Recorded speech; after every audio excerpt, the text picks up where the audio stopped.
ସମସ୍ତ ଭାଇ ଓ ଭଉଣୀମାନଙ୍କୁ ମୋର ନମସ୍କାର। କ'ଣ ନବୀନ ପଟ୍ଟନାୟକ ପୁଣି ଥରେ ମୁଖ୍ୟମନ୍ତ୍ରୀ ହେବେ? କିଛି ବିଜେପି ଏମ୍ଏଲ୍ଏ କଂଗ୍ରେସ ସହିତ ମିଶିକି ପୁଣି ଗଢ଼ିବେ କି ନୂଆବର୍ଷରେ ସରକାର?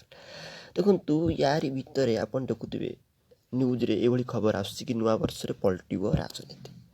ତ ଏହି ଖବରକୁ ନିଆଁରେ ଘିଅ ଢାଳୁଛି ଆଜିକାଲିକା ମିଡ଼ିଆ ସୋସିଆଲ ମିଡ଼ିଆରେ ଏଭଳି ଘୁରି ବୁଲୁଥିବା ନ୍ୟୁଜ୍ କି ନବୀନ ନିବାସରେ ପ୍ରଦୀପ ପାଣିଗ୍ରାହୀ ଡିଲ୍ ଫାଇନାଲ୍ କଲେ ନବୀନ।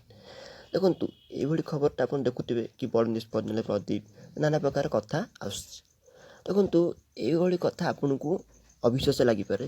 ଥରେ ଭାବନ୍ତୁ କି ବିଜେଡ଼ିର ବରିଷ୍ଠ ନେତାମାନେ ଦମ୍ ଦେଖାଇ କହୁଛନ୍ତି କି ବିଜେଡ଼ି ସମ୍ପର୍କରେ 14 ଜଣ ବିଜେପି ଏମ୍ଏଲ୍ଏ ଅଛନ୍ତି, ଏତେ ଦମ୍ର କହୁଛନ୍ତି। ଥରେ ଭାବନ୍ତୁ ବିଜେପିର କେଉଁ 14 ଜଣ ଏମ୍ଏଲ୍ଏ ଲିଙ୍କରେ ଅଛନ୍ତି, ପୁଣି ଏମାନେ କହୁଛନ୍ତି ଯେଉଁମାନେ ବିଜେଡ଼ି ଛାଡ଼ି ଯାଇଥିଲେ ସେମାନେ ଆମ ସହିତ ଭଲରେ ଲିଙ୍କ ଅଛନ୍ତି। ତ ଏଇଭଳି ଖବର ଏମାନଙ୍କର ଆହୁରି ଚର୍ଚ୍ଚାକୁ ଦିପାତ ବଢ଼ାଇ ଦେଉଛି। ଯେମିତି ଆପଣ ଦେଖୁଥିବେ ନିକଟରେ ଅତନୁ ସବ୍ୟସାଚୀ କହିଥିଲେ କି ନବୀନ ପଟ୍ଟନାୟକ ପୁଣି ଥରେ ମୁଖ୍ୟମନ୍ତ୍ରୀ ହେବେ, ଠିକ୍ ଅଛି।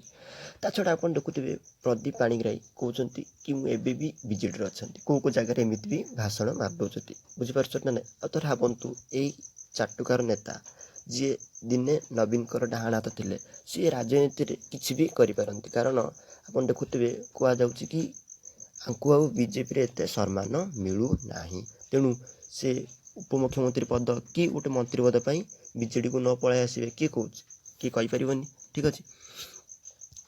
ତା ଛଡ଼ା ଆପଣ ଜାଣି ରଖିବା ଦରକାର କି ଯଦି ପ୍ରଦୀପ ପାଣିଗ୍ରାହୀ କେତେ ଜଣ ଏମ୍ଏଲ୍ଏକୁ ଧରିକି ନବୀନ ସହିତ ହାତ ମିଳେଇ ଦେବେ, ତଥାପି ସରକାର ଗଢ଼ି ହେବନି। ଗଢ଼ିବା ପାଇଁ ସରକାର ପୂର୍ଣ୍ଣାଙ୍ଗ ମେଣ୍ଟ ସରକାର ଗଢ଼ିବା ପାଇଁ କଂଗ୍ରେସ ସହିତ ବି ହାତ ମିଳେଇବାକୁ ପଡ଼ିବ, ଠିକ୍ ଅଛି।